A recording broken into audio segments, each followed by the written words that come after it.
Polêmico projeto de 95 bilhões em ajuda militar dos Estados Unidos para regiões como Ucrânia, Israel e até mesmo Taiwan é aprovado depois da assinatura de Joe Biden, mais um debate também importante sobre a liberdade de expressão em troca da segurança nacional com a possível proibição do TikTok é colocado para jogo nos Estados Unidos. A gente tem também o presidente de Portugal fazendo um pedido de desculpas pelas ações portuguesas durante o período colonial e falando inclusive em ressarcimento ao Brasil. Oposição em Portugal critica bastante a atitude do atual presidente. Falar um pouquinho, pessoal, sobre as maiores manifestações desde o início do governo Milei, mas aparentemente alguma coisa está meio dúbia aí. Porque ao mesmo tempo que há manifestações contrárias ao seu governo e mais de metade da população vivendo abaixo da taxa da miséria, a gente tem o Milei falando do terceiro mês consecutivo de superávit e o FMI falando em resultados inacreditáveis do atual mandatário argentino. Vamos tentar entender, pessoal, essa oposição entre ajuste fiscal e recuperação das contas públicas e problemas sociais no país. Para finalizar, pessoal, falar um pouquinho também sobre a Coreia do Norte, que faz uma rara viagem internacional em direção ao Irã, reforçando o que está sendo chamado como o eixo dos governos contrário aos Estados Unidos, e a Rússia que garante que com esse pacote dos Estados Unidos, que garantem mísseis de longa distância, a zona tampão na Ucrânia, além de aumentar, vai causar ainda mais morte de ucranianos. A Rússia promete, segundo a Ucrânia, uma grande ofensiva agora para maio. Se vocês querem entender um pouco mais sobre esses assuntos, e muito mais também sobre geografia, geopolítica, atualidades, política, polêmicas, enfim, tudo para você se manter sempre bem atualizado, já se inscreve no canal, deixa seu like, compartilha esse vídeo, que eu, professor Ricardo, conto muito com a sua ajuda. Belezinha? Para quem não me segue no Instagram, @prof_Ricardo Marcílio, e caso você queira eventualmente contribuir aqui para o nosso projeto de vídeos diários e informativos, seja membro ou faça uma contribuição via chave Pix. Se você não puder, não quiser, seu like e engajamento já tá sensacional. Belezinha? Então bora lá pro vídeo, pessoal, que hoje o vídeo tá polêmico aí, né? Com bastante coisas importantes. Primeiro ponto, eu falei para vocês, há alguns vídeos aí passados, no sábado inclusive, que os Estados Unidos, eles tinham aprovado um projeto de 95 bilhões. Na verdade, não foi os Estados Unidos, foi a Câmara dos Estados Unidos, que era onde esse projeto enfrentava maior resistência. Além da ajuda econômica para a Ucrânia, também tem repasse de verbas para Israel, para Taiwan, para a região do Indo-Pacífico, para a fronteira sul dos Estados Unidos, mas também falava da possibilidade de confisco de bens e ativos russos, já discutimos aqui no canal, e também sobre a segurança nacional dos Estados Unidos, principalmente relacionado ao dado dos usuários das redes sociais. Só que não exatamente de Instagram, Google, YouTube, por exemplo, né, que é da Google também, mas muito do TikTok, que pertence à ByteDance, uma empresa chinesa. Sobre o pacote, cara, acho importante a gente ressaltar, tá? Que passou pelo Senado, já era de se esperar, e o Biden, ele referendou, ele assinou, porque tanto o governo democrata, a gente tem o Pentágono, por exemplo, falando consecutivamente da importância. Aparentemente, já nesse primeiro momento, dos 60 bilhões, a gente já vai ter um envio de 1 bilhão. A grande crítica que se coloca é que talvez, segundo parte aí da galera que critica mais essa ação dos Estados Unidos, tá? Grande parte dos recursos não vai diretamente para a Ucrânia, vai para os Estados Unidos, já que os americanos repassarão equipamentos, tal. Isso vai para a indústria bélica dos Estados Unidos e grande parte dos recursos que serão enviados não serão na forma de doação, e sim muito na forma de crédito, porque grande parte dos republicanos alegava que eram os mais contrários ao projeto, né? Que era dinheiro que estava deixando de ser colocado nos Estados Unidos em problemas urgentes, inclusive falando, poxa, mas o Biden, desde o início do seu governo, a inflação já aumentou 20%, a taxa de juros nos Estados Unidos está cada vez maior, o Federal Reserve é obrigado a aumentar a taxa de juros para não ter mais inflação, tudo tal, enquanto os americanos ficam mandando nossos recursos para a Ucrânia. Então, o jeito mais adequado de compor as duas ideias foi não dar o dinheiro, mas fornecer um crédito, ou seja, mediante pagamento, mediante um empréstimo. O Zelensky falou que não era a melhor das soluções, mas pelo menos era melhor que nada. Mas dentro desse pacote, além dos equipamentos que serão repassados, a gente tem, que foi aprovado inclusive, o destino do ATACMS, que são, galera, equipamentos aí que podem atacar de longas distâncias. E isso vai ser super importante para frear a ofensiva da Rússia. Porque se você tem, por exemplo, colunas de tanques, blindados, tropas avançando, se você ataca a retaguarda com mísseis de longo alcance, isso dificulta a logística, o abastecimento, o avanço das tropas. Então, essa seção dos mísseis de longo alcance pode ser, assim, decisivo para frear essa ofensiva dos russos agora para maio. Inclusive, enquanto eu gravava, a CNN divulgou que esses mísseis já estavam sendo usados mesmo sem autorização do Congresso americano. Se é verdade ou não, vamos aguardar cenas nos próximos capítulos. Mas além disso, pessoal, passou um polêmico projeto que fala sobre o banimento. Na verdade, não exatamente o banimento, tá? Mas pelo menos na configuração atual do TikTok. A gente sabe que as redes sociais, elas contêm várias informações nossas. Pesquisas indicam que se você fica no YouTube, no Instagram, no Facebook, Orkut, né, eu que sou mais velhinho aí e tal, cara, todas essas redes sociais, elas vão definindo qual o seu padrão de comportamento, as coisas que você gosta, o que você não gosta, o que você curte, as pessoas que você segue, e consegue definir um padrão de quem é você.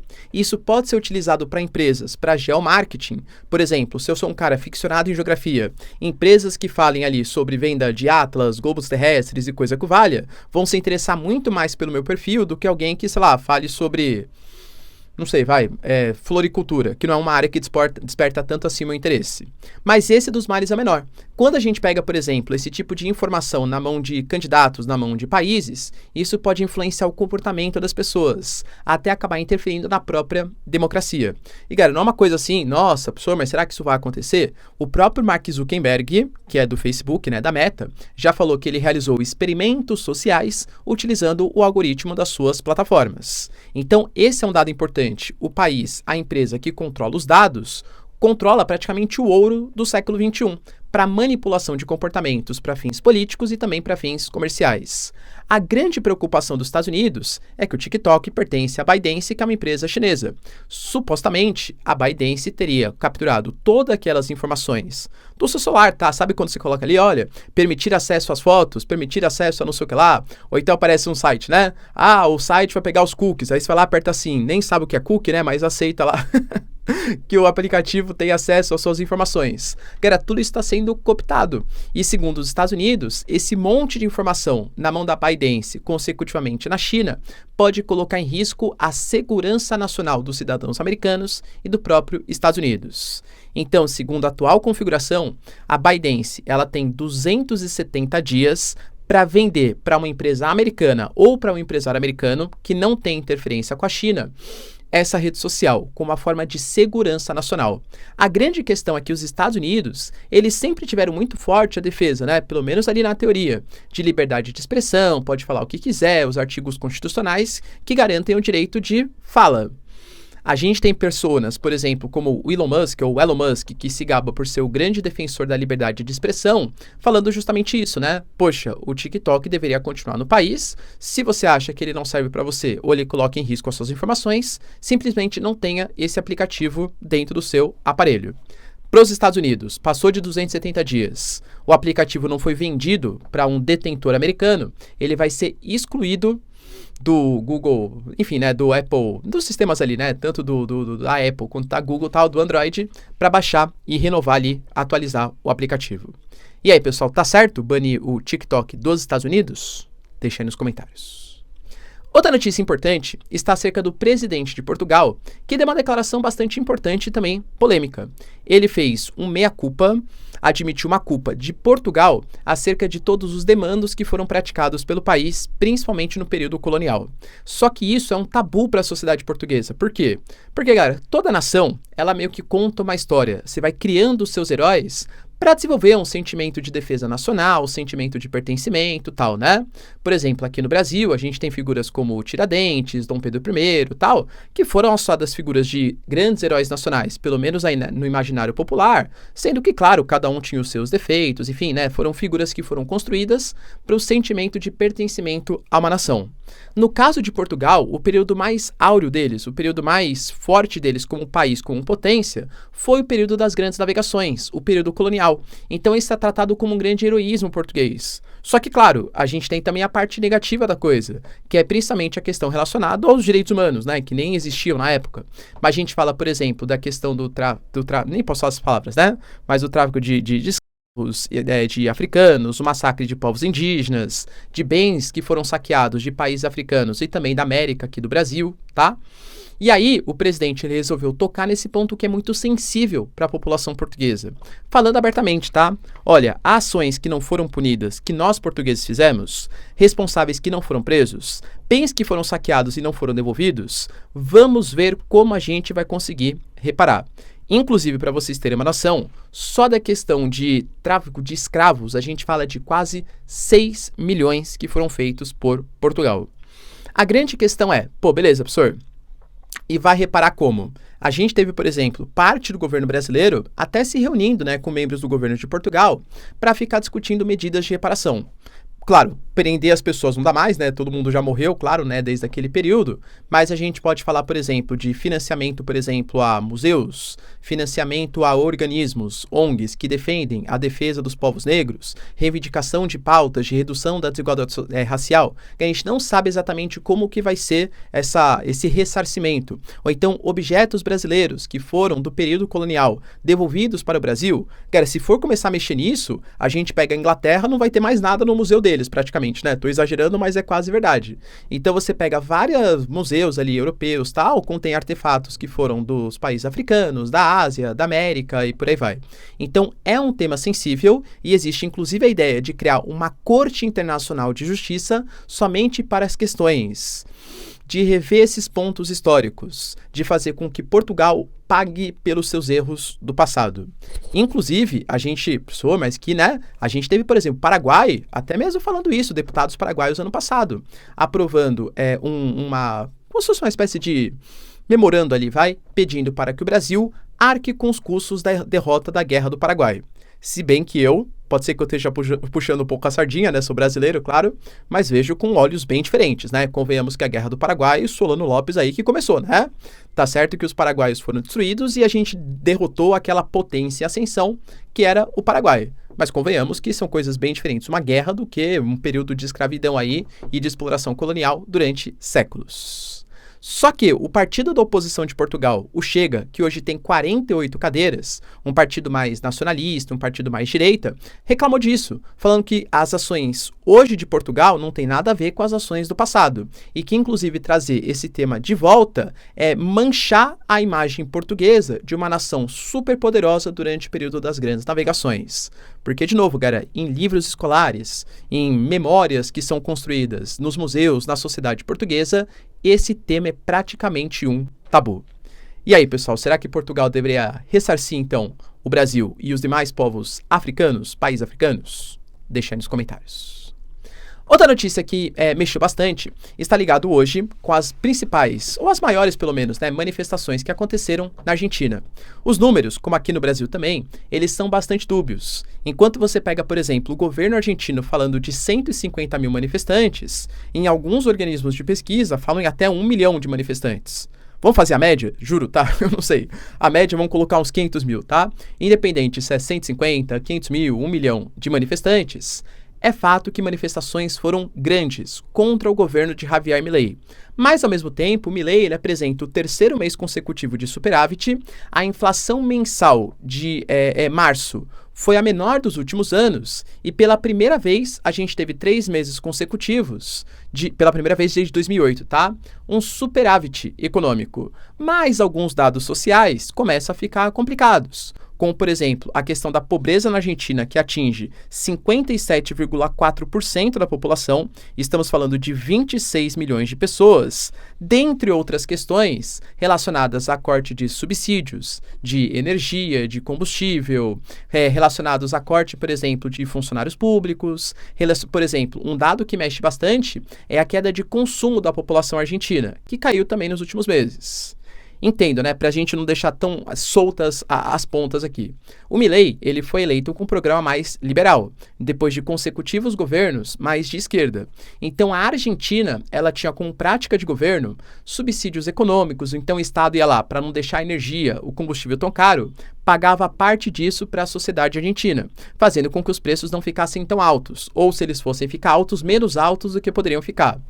Ao mesmo tempo, esses altos gastos públicos, eles iam fazendo com que a Argentina tivesse que imprimir mais moeda, contraísse mais dívida e a inflação ia corroendo o poder de compra dos argentinos. O Milei prometeu que ele ia combater isso com mão de ferro. Segundo ele, um remédio amargo mais necessário, que dará resultados daqui 24 meses, 36 meses, enfim, não especificou uma data exata, mas que a Argentina ia melhorar, mas teria que passar por um momento muito difícil. Porque quando você corta os subsídios, imagina que toda a responsabilidade pela energia, pelos alimentos, está na mão agora dos argentinos. Então, se a energia estava custando 50 pesos, cortou os subsídios, vai para 70 pesos. Só que qual que é a alegação do Milei? Que com isso, num futuro, a gente vai ter menos déficit fiscal, a Argentina vai voltar a ser um país confiável para receber investimentos estrangeiros e pouco a pouco a inflação vai sendo controlada. E, galera, convenhamos, a Argentina, por exemplo, nesse momento, deve mais de 44 bilhões de dólares para o FMI. Quando o FMI ele empresta dinheiro, ele exige algumas contramedidas. Corte de gastos públicos, aumento dos impostos, aumento dos juros para atração de investimentos estrangeiros e por aí vai.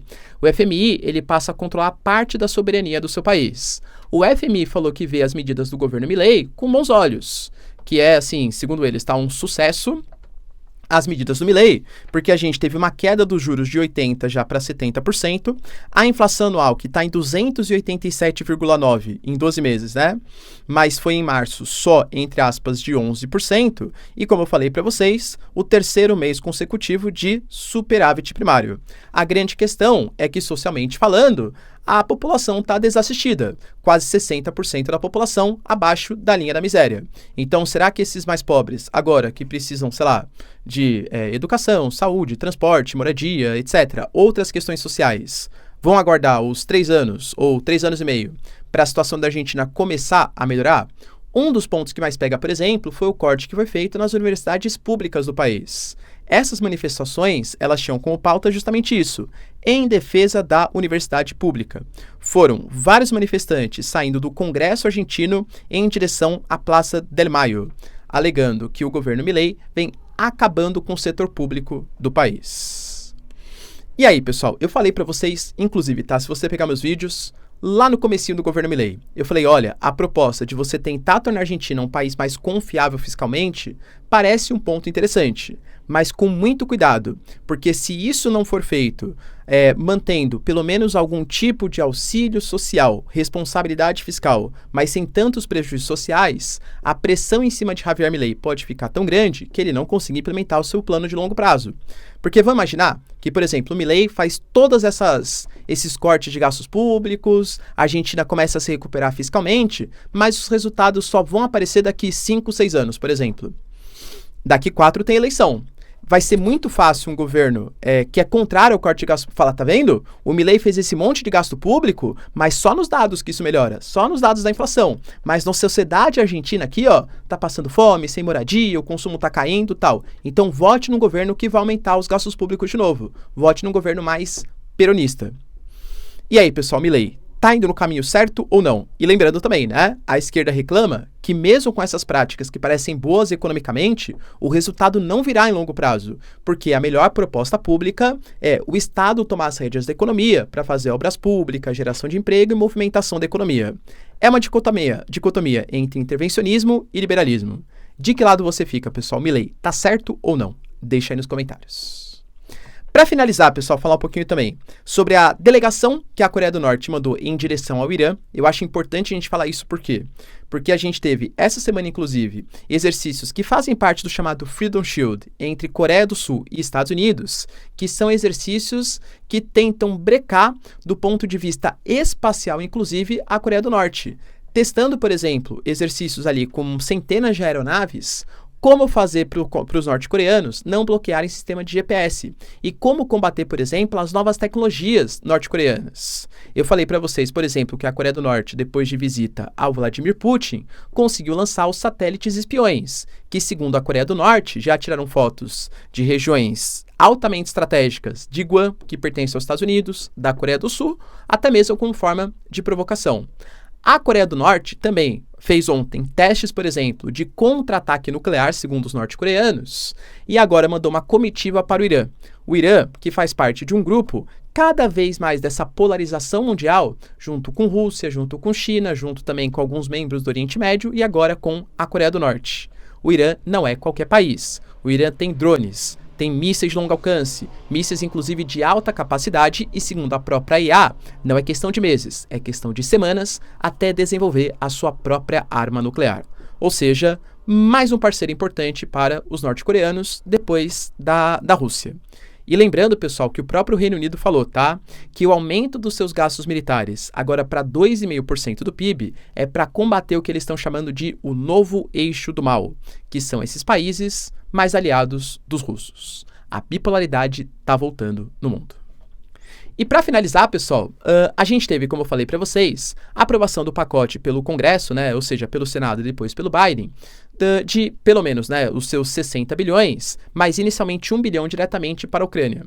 Só que especula-se que junto, já nesse pacote, vão os mísseis ATACMS, mísseis de longa distância, que podem inclusive pegar no território russo.